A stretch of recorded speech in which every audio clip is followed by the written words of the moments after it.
Welcome to another episode of Handsome Sharam and Tangled Headphones.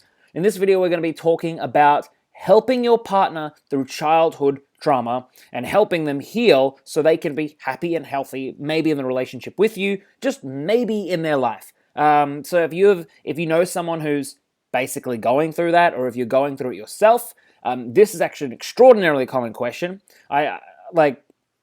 It's really funny, like people will come to me and they will ask this question, like, how do I help my partner through their issues? You know, and sometimes people will go to a point where they're like, oh, I can't. Maybe it's not me that has to help them. Maybe it's them. And look, it's a little bit of column A, a little bit of column B. So this was actually this was inspired by a comment of my last video by Patrick. Fucking A, Patrick. How you doing, mate? Long time no see, huh? So the question goes, very interesting. I'm currently struggling with this. This was with we can't hide our emotions, right? Is currently struggling with that. Also trying to help my partner through her childhood PTSD. PTSD. I have to repeat that because I always struggle with the arrangement of the letters. Even though I get it right every single time, I'm just like, how do I say it again? Is it PTSD? Long story short, I want you to, just for the purposes of this video, start looking at life through a surrender perspective, which is literally the thing that I live and breathe and owe my life as a testament to.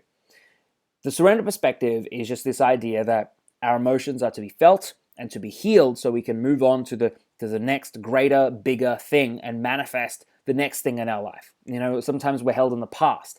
And this is what this PTSD is. Now, there are a huge variety of different ways.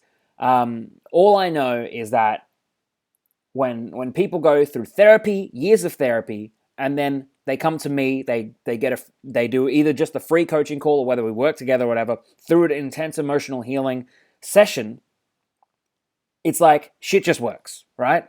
So that's what I'm saying here. Like, there are many ways you can go about it. You can go through therapy, you can go through all of these different ways. This is a way that you can slowly help yourself, and if you do need help facilitating it, you can actually book a call at the recording of this video. There should be a link in the thing, so you can book your free call if you have not already done so.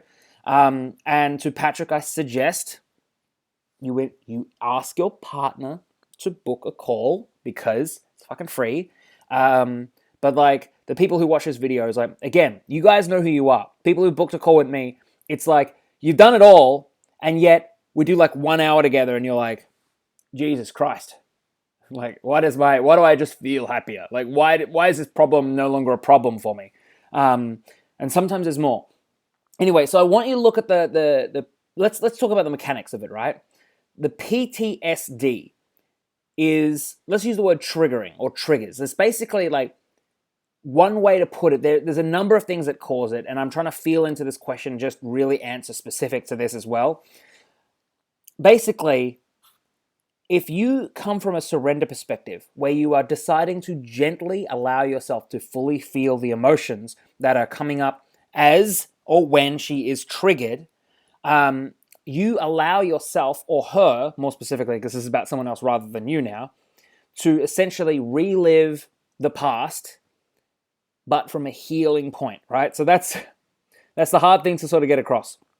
If you don't know what surrender is the process of feeling your emotions without trying to modify it, without trying to change it. And so therefore the emotions actually get a chance to run their course and to run out. Now, for someone who's got a lot of stuff that they feel triggered, here's the thing, right? People almost like have PTSD on a day-to-day basis, like almost everyone.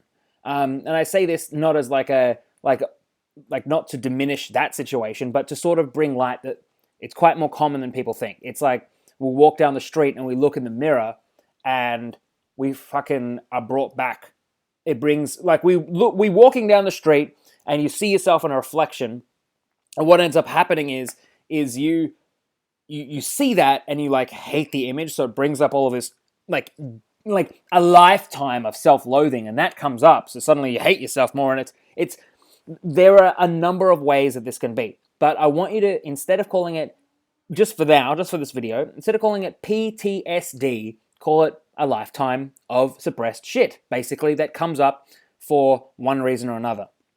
Now, this is a way to view it. Remember, there are many other ways to view it. This is just the surrender perspective. Now, as you want to invite her, as she feels the things, as she is feeling the things, you invite her to slowly surrender to them. What I literally do is I ask people, like, what are you feeling? Can you surrender to it? What are you feeling? And I guess because, I've done this once or twice in my life, like, I can pinpoint the exact thing that is triggering them and really help them feel into it. So that's why you book a call. But as you hold her through this, as you hold her through the space of what she's going through, eventually it will heal. Eventually it will heal. And it might take a fucking long time. But this is about profound change, not a quick fix. Life is full of quick fixes. I don't need to talk more about quick fixes. We don't need to talk about, we'll just like anything to numb her or things like that. Life is full of shit. Life is full of shit. So deep, groundbreaking change comes when you are brave enough to look at your shit and to witness it, to re-experience it, and then to maybe realize, as the rule goes, if you are religiously watching my videos, please remember this rule. Sometimes it's not the thing, it's the thing about the thing. So sometimes it's not the PTSD, it's the emotions about it. So sometimes it's not the anger, it's that we're angry about being angry. I keep burping. I had a lot of yogurt just beforehand. I always eat before these videos going, I really wish it doesn't affect the video. Nom, nom, nom, nom, nom. So it's not the sadness, it's the sadness about the sadness. It's not the anxiety, it's the anxiety about the anxiety. More often than not, we have a relationship with the problem that's the first step to surrender. So as you invite her to surrender, she might then notice that, okay, she's not only triggered, but she's triggered about being triggered. She hates being triggered. She's anxious about being triggered. She's sad about it. Why am I still experiencing this? Once those emotions have been felt and have had a chance, the easier ones, the lighter ones, the emotions about the emotions are the easier ones to surrender. Once those have had a chance to surrender, to be felt, eventually what ends up happening is that then she can finally process the root, the core wounding. That's what we call it, the core wounding. That means it might be one situation. It might be a lifetime of situations. I, for one, know that this, not only through coaching this, but through teaching, through living this myself, that this can be a motherfucking painful experience to relive it.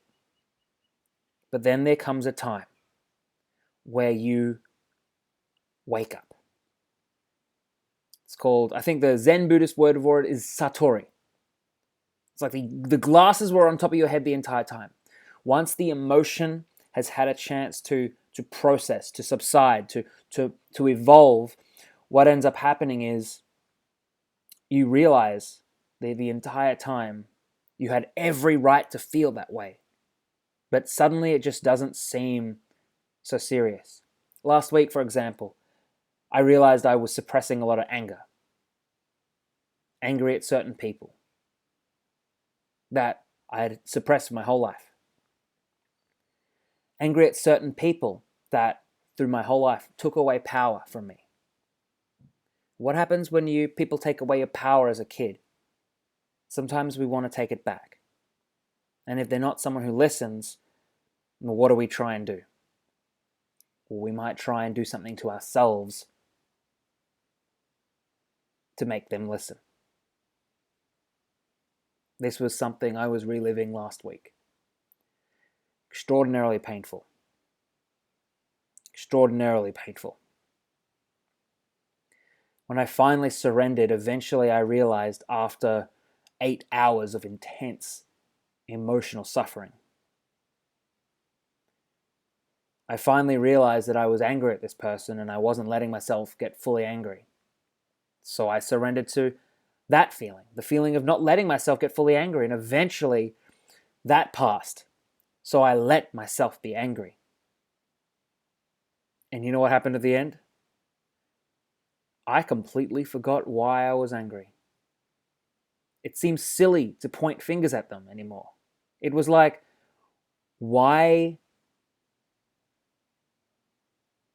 It's like, why does their behavior, mean that my life should end? Now I'm happier than ever.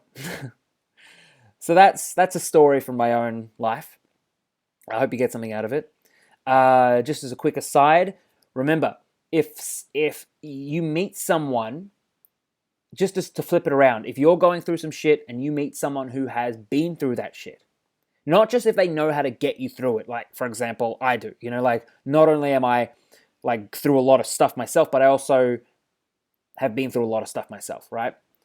So, like, if you yourself are going through shit and you meet someone who has healed it in a way, what ends up happening is, in their aura, you are healed, or you are given the space to heal. So that's another interesting thing. And the other one, I'm just trying to cram as much as I can into this video. The other interesting thing is, as you are trying to help your partner, it's worth looking at the reasons, your stuff. You know what I mean? Like, it's worth looking at your stuff. You, in turn, surrender to your stuff. You, in turn, heal your shit. So, like, if you look at her and, for example, you think, oh, she's going through a lot. Well, now she not only has to deal with her PTSD, she has to also deal with her PTSD about her PTSD, but then she has to deal with your shit on top of that. So it's really worth keeping an open mind, a cleared mind. Remember, she's a healed person just as much as she might be suffering. And if you just think she's suffering, well, that's extra shit she has to get through. People often heal better and fuller and deeper around someone who isn't judging them. And so it's worth, I don't know if you're judging her or not, I don't know, but it's worth paying attention to your feelings about her, because you can still help her and provide her a really safe space by your reactions to it. As you heal your reactions, as you feel like you pay attention to her when she's being triggered or when she's being hurt or when she's reliving something, and you pay attention to your shit. It's like, for example, if you're upset, right? And then you tell someone you're upset looking for help, and then now they're upset that you're upset. Well, before you get to deal with your upset, suddenly you have to deal with their shit too. So it's worth you healing yourself in order to help your partner heal themselves. And it's a beautiful process. All you need to do is surrender fully, deeply, without trying to change, without trying to modify it, to be literally within your emotions, to surrender fully, deeply. And for everything else, I'm here. Now, some announcements quickly. Many things. If you haven't already got it, you can get in the description a free audio coaching session that is like as if you are working with me, but it's through audio, so you can listen to it, but you can't talk back unless you like talking to audio coaching sessions. So that's a free one. It's in the description. That's 3 steps to unbreakable confidence. I don't release these often, to be honest. This is my first one like this in this new format, and I really like it. So a lot of people have gotten stuff out of it, like really. So if you get something out of it, please let me know. But the other thing is coming up soon is a larger audio coaching course called Unlock Your Desire. It's about surrendering deeply to desires to sort of let them come up.